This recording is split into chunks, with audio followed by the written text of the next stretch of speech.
In this time switch video then, we're going to be looking at wiring up a Horstmann Vmk 7 SRS. There's one up in front of the camera.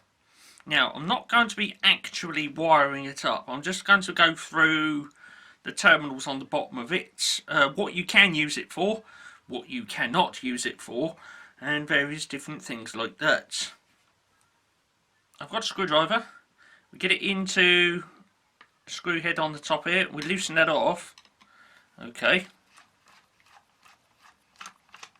And there we go. Now just stop a moment. Just stop right there. There is something I've got to point out before you open one of these up. Okay, this is a legal warning, so listen very carefully. If you've got one of those, or any other make and model of time switch for that matter, or rate changer, and it controls off-peak electric or changes the tariff on a dual rate electric meter, and it belongs to a power company or something like that, be advised that opening this up or breaking the seal on the screw or anything like that is technically illegal and probably can constitute a criminal offence. Okay, if you do not own it, do not tamper with it. Okay, that one's mine. I can open it up, play around with it and do whatever with it, whatever takes my fancy. Okay, so if you've got one of these next to your electric meter and it controls off-peak electric or economy 7 or economy 10 or something like that, it is not yours to open up and play around with. Okay, so don't do it. You've been warned. Going back into it then. That opens up like that. There's the rate changer in there. Let's whip it out. You got a red screw down the side there and another one down the side there. If I get on the specification plate, you will notice on there it says on there these plugs must be clamped, or plugs must be clamped or something like that. There it is. Plugs must be clamped, and that is referring to these red screws down the side here, and you can see it says clamping screw there and clamping screw there. That is because the pins on the back of this thing have to take 80 amps of current. 80 amps at 240 volts is 19,200 watts. Okay, so that is quite a bit of grunt that's going to be going through this when it turns on. Okay, you can have up to that going through it. So as you can imagine, you know, a pin flapping around inside a hole is going to get a bit roasty. Okay, but with these, when you tighten these down, the holes, they actually contract. You know, the internal diameter, they contract and hug the pins and hold that in there for good solid electrical contact. Okay, so there we are. That's what those are. And you need to loosen those off before removing this. And when you've reinstated it, you need to tighten those back up. Pull handle. And it comes out. There's all the terminals on the bottom then. Just down there. We should go into that in a moment. In case you've noticed on this one, this is an instrument, a rate changer which has been removed from service. And down on the bottom of that, you can see that it says NWEB on it, Northwest Electricity Board. Okay, this one came up for sale and I grabbed it, so there it is. Okay, like I say, this is a Horstmann Vmk 7 SRS. Main circuit's 80 amp. We should be going into what this means in a minute. Auxiliary circuit 2 amp resistive. Okay, there's the maker's number there. The owner's number, they didn't put anything on there, so there we go. Terminals then, there they are. Now, there's the two holes there for the 80 amp load. Okay, you got these two down here, and then you got this one right in the middle here. Okay, now it's the number 7 that's got that. If you've got a VMK2, a VMK4, a VMK5, that terminal there is blanked off because it is not a rate changer. Okay, it's only the number 7 that has that additional terminal in the middle there, because that is associated with the rate change trigger. There's all the screws in here then. Let me pull that zoom back a bit, and what I'm going to do, because this time switch case has a detachable door, I will remove that. It just comes off like that, and I can pull the pin. It does come out. There it is. Pin comes out, and then we can just detach the door. Right, that's well out of the way then. On the bottom there we got the terminals. Now you can see those two whopping great holes. You know what's going to happen there. That's the terminals that carry all the grunts.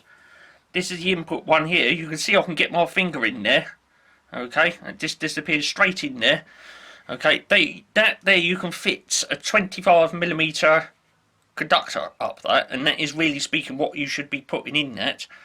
I've got a feeling, don't quote me on this, I can't remember off the top of my head now, so I'm being honest, but I've got a feeling a 25mm conductor can take, I think it's like 85 amps or something like that. So you should be putting 25mm conductors up those terminals there. Okay, that one there should have a little blanking thing in it, but it's missing like that. Okay, I don't know what those are used for. They may be used on another model of time switch, say for example the VMK2, because it won't have terminal holes that big. So chances are for the VMK2, these two are blanked off, and then that one there and that one there are opened up. That one down there, that's your earth terminal. Okay, you must earth the time switch. Okay. That one there, you put a small live wire into that. Maybe a 2.5 or 4mm conductor, maybe. Okay, it's only a synchro motor in there and a holding coil that loses a few milliamps of power. Okay, the time switch generally rides on the AC sine wave, and you can't meter it. Okay, I can have one of these things connected up to an electric meter, and the load wheel or the pulse light never turns on or off. Okay, these things ride the AC sine wave. They don't actually technically use power at all. So you put a small conductor in there. Okay, ideally fuse it down. Okay, some of these have got built-in fuses on the back, like this one. Okay, this one's got a built-in fuse on it, but you might find with your one, that's just left completely blank. There's no fuse in there at all, no fuse holder. This wire will just be connected straight to this pin. Fortunately, this one does have the internal fuse, but if your one doesn't, then the live wire going in there, you do not want that coming straight off the 100 amp service fuse or the 80 amp service fuse. You want to fuse that down to maybe 2 amp or something like that. That one there, that's the neutral. Okay, so the motor inside that time switch is connected between there and there. Okay, there's your earth terminal down there. You should put maybe a 4mm conductor in that and connect it up to the main earthing point. Now, here's the specialist terminal then. Right in the middle there. Again, this is only used on the VMK7, and that is the rate change trigger terminal. Okay, you'd have a small wire coming out of there, maybe 2.5, 4mm conductor maybe, and that goes into a dual tariff electric meter. Okay, you will find that terminal on the underside of a particular dual tariff electric meter, because you will have 4 whopping great holes, probably a little bit smaller than this. Okay, and we'll have 2 great hefty 25mm conductors going into it, and then 2 whopping great 25mm conductors coming out, which are then going to like junction blocks or Henry blocks or whatever you want to call it. And then there will be a 5th small auxiliary terminal. Okay, that on the electric meter is a rate change trigger terminal. You take a wire from that, and then that small auxiliary rate change trigger wire would go into that centre terminal right there. Now that you've gotten all that wired up, it's a case of reinstating the time switch back into the case. Now I'm going to have to put on that door again.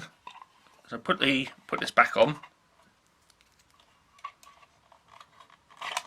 With some of these, they're not removable.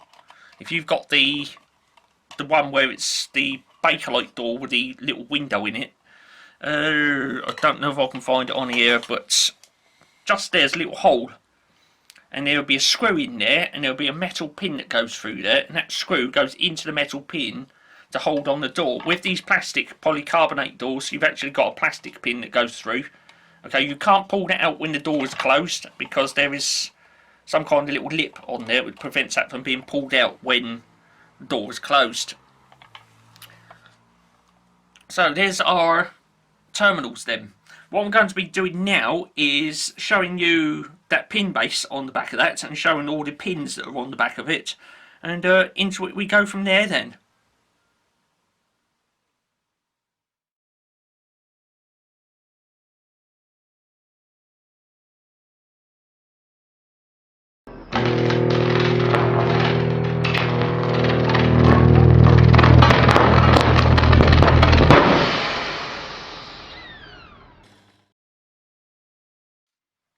Okay then, thanks for coming back after the break.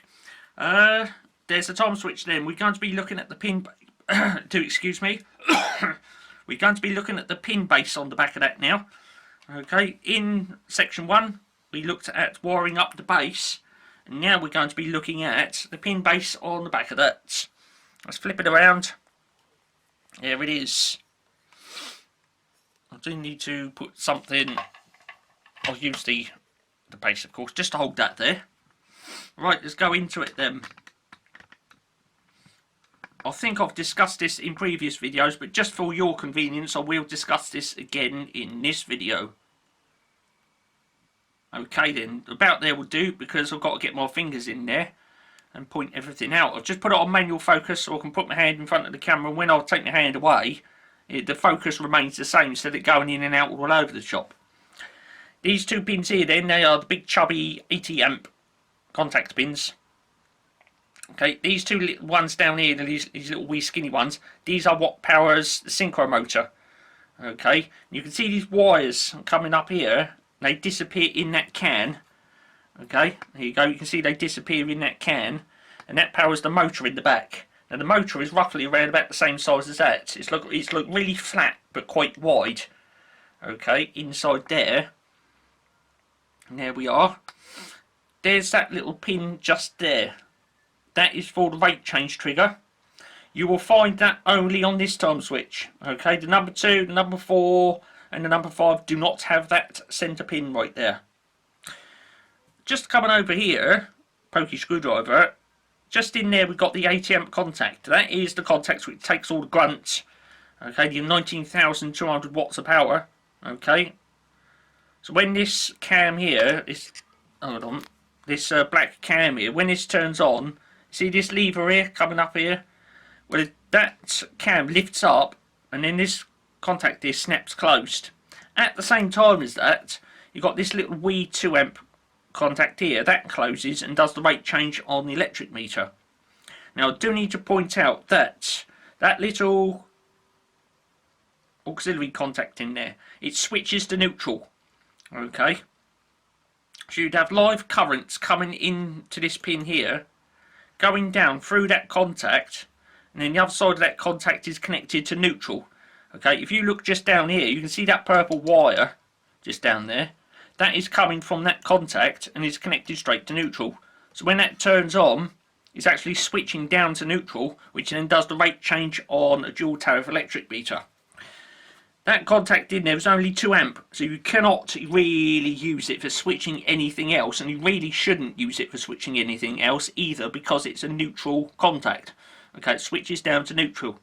Okay, so you really cannot use it for switching anything else other than a rate change on a dual tariff electric meter.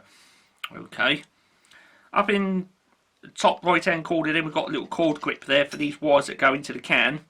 And down there on this one it is present, but it's not on all of them. You've got the internal fuse. I've never taken it out of there to see what it is, but I seem to think that's sort of like a 250 milliamp fuse or something like that. Let's see if I can knock it out and have a look.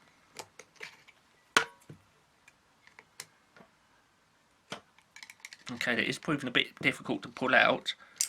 Oh, I've just detached the wire. Okay, I've got to detach the wire and then reach in there and pull the fuse out. Maybe. He says. There it is. It's coming out. Right, what have we got then? Oh, it's a ray roll.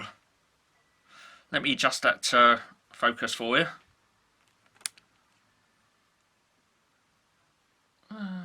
What? Is that it? Has that gotten on that?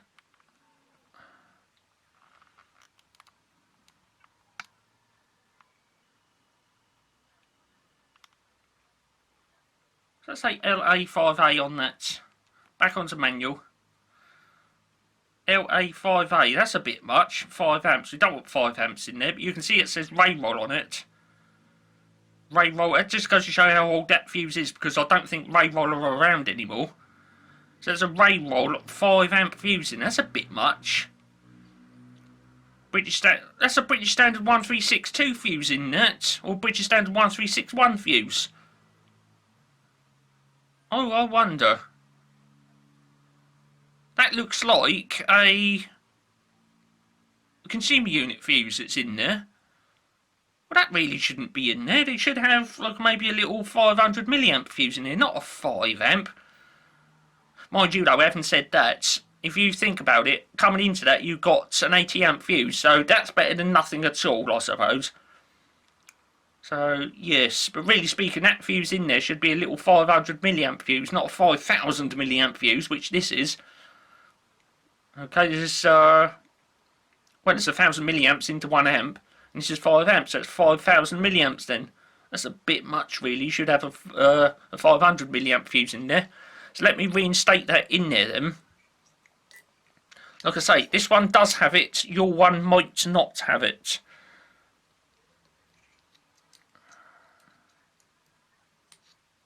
Right, that's reconnected up then. Just down there. Autofocus. Whop. And Tom switch has fallen over. So that's the base inside one of those then. Okay, now what we got to do is put the Tom switch back into the base. Now, because this one is obviously not wired up and not going to be put into service, I won't be adjusting those clamping screws. But what I will say, just before we go, let me stand it back upright, you might have noticed something in the middle of the clock face right there. This one, it's got a power cut back up on it. Okay, so if there's a power loss, this thing will keep on going. Right in the middle of the clock face right there, you will see. Yes, there is a square winding shank in there. You get a clock winding key in there, give it a twiddle, wind it up, okay, and then this thing should start ticking. And then when you put the power on it, you'll hear a bit of a clog come out of it, and then it will stop ticking. And at the back of this unit, you'll hear a very faint tick, tick, tick, tick, tick, tick, tick, tick, tick sound coming out. That is the rotation corrector. That is a perfectly normal sound, okay. And when once every 24 hours, this will do its exercise routine. And I have done a video on that on this channel. Okay. Yes, it's on there. Look for Horstmann Vmk exercise routine. It was actually this time switch as well. I had the back CAD off, and I fired this camera right into the workings of that, and you could see it doing its exercise routine. It was actually this time switch. Okay. But it will do the exercise routine once every 24 hours, and that's the same with the number 2, the number 4, the number 5, the number 7, and of course the big chunky Vmk9 SRS2, if you've got one of those. Okay, so you just wind it up in there. To set the time on one of these, you've got that pointer down the bottom there. Okay, this here, and that's obviously pointing up to the clock face. So if I set that now, there you go. So that is currently 6 AM I've set that on. If I can get that camera just at the right angle. Okay. Again, you're getting a slightly different view of this than what I am, so there we are. Wait, is that it? Yeah, there you go. I'll set that for 6 AM then. So you just take hold of that clock face and wind it. You can see the arrows on there. Okay, so always turn it in the direction of the arrows. Never turn it anti-clockwise because you'll flipping wreck it. Okay, that little adjuster screw there, do not turn that or slide this backwards and forwards, because that has been specifically set so that when that pointer is facing up at a number, when these togs come around, you've got an off tog there and the on tog down there. When they come round, they actually pull the operating levers in there at the exact time that that pointer points to. Okay, if you move that, you will misalign it all. And yes, I have come across a few of these that have been misaligned in the past. Okay, it says 6 o'clock on there, and the tog is set for 6 o'clock, but the flipping thing turns on 6:30 and goodness knows what else, and it's all over the flipping shop. Okay, so that little screw there, do not open it or loosen it, and don't slide this backwards and forwards and adjust that pointer. Just don't do it. Screws then, the clamping screws. Yes, we've got it back in there, and if I was going to put this into service now, get a screwdriver in there. Obviously speaking, as like any screw, you turn them clockwise to tighten them up. So you tighten those up like that. Okay, and then that holds that time switch in there. You can't remove it while you've clamped those, because those big chubby holes we saw in the back of there, they close up and they hug those pins so you can get a nice good solid electrical contact in there. And all that lovely tasty goodness. That's fantastic and wonderful. Remember, 19,800 watts can go through that. 80 amps at 240 volts. Okay, and just up the top there, on the specification plate, it does actually say what this time switch needs. Right there. Synchro motor, 200 and 250 volts, 50 hertz. Now the 50 hertz is the important bit. Okay, you can't run one of these in the USA or any other 60 hertz region because it would run too fast. You must run it on 50 hertz alternation frequency. Okay, so there you go. You can't run it on direct current either. So it's got to be alternating current that goes in there and 50 hertz. Let me do the cover up then. And we're back where we started. Now, if you enjoyed this one, and I'm pretty sure you did, and you know, if you can give it a thumbs up, looks a little bit like this, thumb up. Okay, this one, you will find it in the time switches playlist, and along with a lot of other time switches, including that video where I've done the exercise routine on this. We took that back can off, and you can see all the bits whacking around in there during the exercise routine, which is lovely and fantastic. Okay, I've got stereo microphones right on that as well, so you can hear all the bits whacking around in there, the rotation corrector, the escapement and all of that. That was lovely and wonderful, that video. Okay, deeply satisfying. Okay, you can find that in the Tom Switches playlist. You can find that one, I do believe, in the Powered playlist as well. But this one, you'll find it in the Tom Switches playlist, along with a lot of other Tom Switches and rate changes. Okay, so, big old thumbs up. Full HD, 1920 by 1080p of course, and stereo sound on the camera. I've got to go now. I'd like to say thanks for tuning in for watching this one. More Tom Switch videos later then. Cheers.